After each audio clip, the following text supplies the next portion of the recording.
You may know him as one of the greatest, if not the greatest assassin of all time. But what if I told you he's not who you think he is? What if he's evil? But before you jump to conclusions, I just ask one thing. Watch this video till the end. And I challenge you, if you do, then you'll find yourself questioning the moral choices of none other than Ezio Auditore da Firenze. It's a pretty well-known fact by now that Ezio couldn't kill the Pope in 1499. The reasons? Well, historical accuracy. But if we zoom out and look at the bigger picture, we'll realize something completely different. Everything Ezio did in AC2 was to dismantle the Templars, right? Every target, every mission, it all led to that final confrontation. And what does he do? He hits an Uno reverse card and spares him instead. Sure, he embraces Altair's philosophy and yeah, it shows immense character growth. Ezio wasn't that vengeful boy anymore, he matured. He chose principle over revenge, that's noble. But was it actually worth it? In my opinion, absolutely not. The only reason things fell apart later was because of that change of heart. Rodrigo lived, Cesare rose, Monteriggioni fell, Mario died, the apple was taken. All of it could have been avoided. But hey, this doesn't make him necessarily evil. It came from a good place. It was a choice made out of wisdom, not rage. So maybe, just maybe, we'll let it slide. Because in comparison to what he will do later on, this is nothing. And we will get there now. In Revelations, Ezio is now a mentor, more older, wiser, and mature. He's not hunting for vengeance anymore, he's searching for a purpose.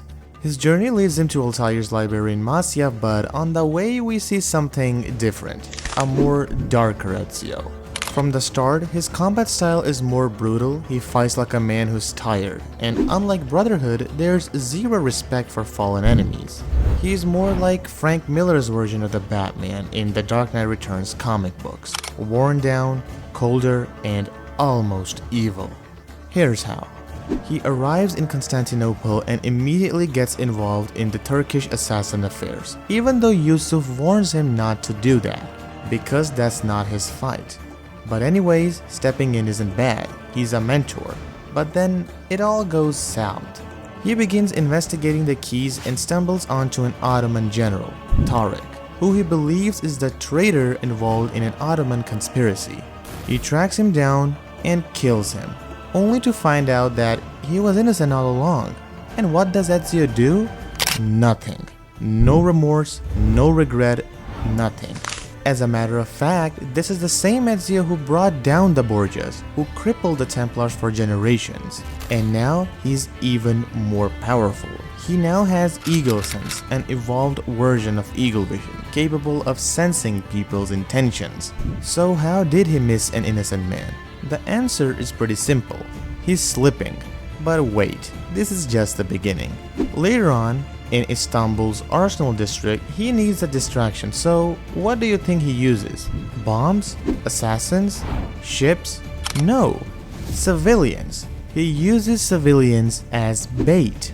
And you're telling me this is the same guy who snuck into the Castello like it was nothing, and now he's endangering innocent people just so that he can cause a distraction?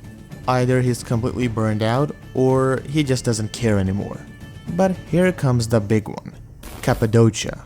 In the very end of the story, he learns that the final key is hidden in an underground city. He sets sail, damages ships, destroys the Golden Horn. Okay, no casualties there, so we'll let it pass. But when he reaches there, he causes a full-on collapse, killing hundreds of people there. But does he care?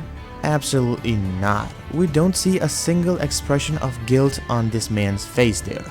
And Ubisoft, the creators behind the game, barely acknowledged it, and fans still screamed that the older games were better. Funny thing is, Valhalla, the game they criticized the most, actually addresses this thing, in a voice note by Desmond. Anyway, Ezio returns, finds Yusuf dead. Why, you may ask? Because he underestimated the Turkish Templars before leaving.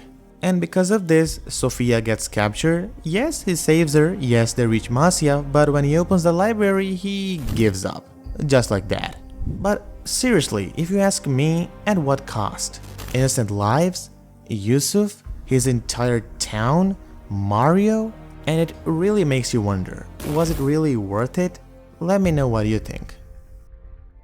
Okay, hear me out. He might be the best, but he's far from righteous. Yes, he saved lives, yes, he took down tyrants, but Ezio was never just a black and white character. There were always some shades of grey. So now I ask you the same question. Was Ezio evil? But if you ask me personally, then I think he was just done of being an assassin. It can be clearly seen from his actions, his choices, his fighting style, and the overall story. It would have been better if Ubisoft focused on this aspect instead of just inserting random things in the game. But this doesn't entirely mean that I hate Ezio. I love him as a character. He's not my favorite, but still one of the best written characters in the franchise. They messed him up in Revelations, but that's why this video was made. So, let me know in the comment sections what do you think. I'll see you in the next one. Till then, goodbye.